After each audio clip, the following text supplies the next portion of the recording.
नमस्कार। कंठामृत जी YouTube channel में आपका स्वागत है।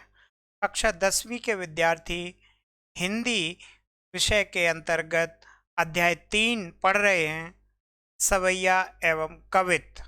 इन सवैया एवं कवित्त के रचनाकार हैं कवि देवदत्त द्विवेदी, जिन्हें देव नाम से जाना जाता है। तो आज इस अध्याय के प्रश्न अभ्यास की बारी है। शुरू करते हैं। पहला प्रश्न, कवि ने श्री ब्रजदूला किसे कहा है या किसके लिए यह शब्द प्रयुक्त किया है और उन्हें संसार रूपी मंदिर का दीपक क्यों कहा है? तो उत्तर देखिए, कवि ने श्री ब्रजदूला श्री कृष्ण के लिए प्रयुक्त किया है। उन्होंने उन्हें ब्रजदूला कहकर उनकी सर्वोत्कृष्टता स्वीकार की है। वे संसार रूपी मंदिर के दीपक हैं क्योंकि वे अलौकिक हैं। उनकी प्रकाशमय रूप सत्ता सर्वत्र व्याप्त है। अर्थात इसका तात्पर्य है कि वे पूरे संसार में सर्वत्र व्याप्त हैं। अब अगला प्रश्न, और अगले प्रश्न में आइए चलते हैं आगे की तरफ। प्रश्न संख्या 2, और प्रश्न संख्या 2 देखते हैं। तो इसमें देखते हैं हम कि पहले सवैये में उन पंक्तियों को छांट कर लिखिए जिनमें अनुप्रास और रूपक अलंकार का प्रयोग हुआ है। तो देखिए, पहले सवैये में अनुप्रास अलंकार का उदाहरण, कट किंकिन कै धुन की मधुराई।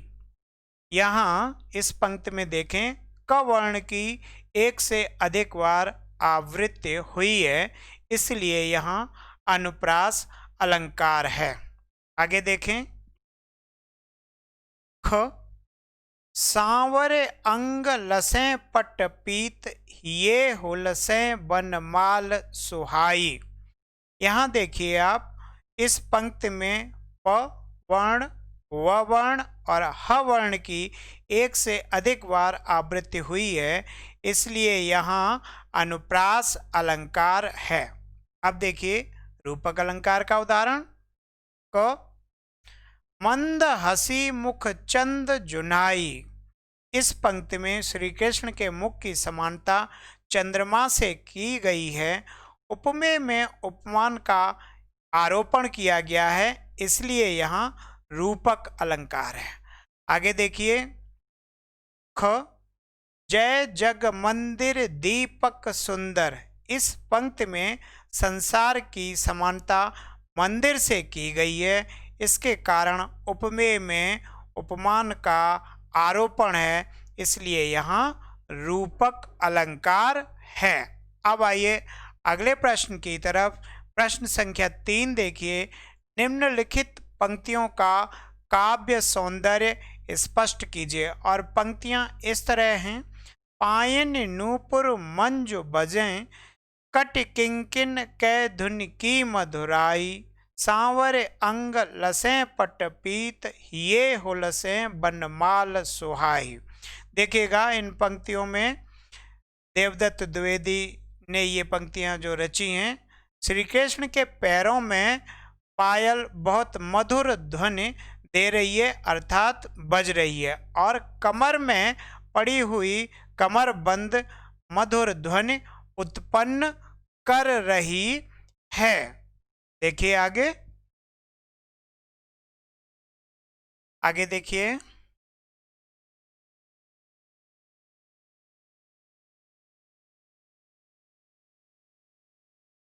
तो यहां देखें आप, कमर में बंधी कमरबंद या करदनी की मंजुल ध्वनि प्रिय लग रही है। श्री कृष्ण के श्याम वर्ण के शरीर पर पीला वस्त्र शोभा दे रहा है। हृदय पर वनमाला सुशोभित हो रही है। इस प्रकार उनकी आभा मनोहारी है। शिल्प सौंदर्य देखें, इन पंक्तियों में अनुप्रास अलंकार है। नूपुर और करदनी की ध्वनि में नाद सौंदर्य है। सवैया छंद है। और ब्रज भाषा की मिठास मौजूद है। अगला प्रश्न देखिए। अगला प्रश्न कुछ इस तरह से है। दूसरे कवित्व के आधार पर स्पष्ट कीजिए कि ऋतुराज वसंत के बाल रूपी वर्णन परंपरागत वसंत वर्णन से किस प्रकार भिन्न है।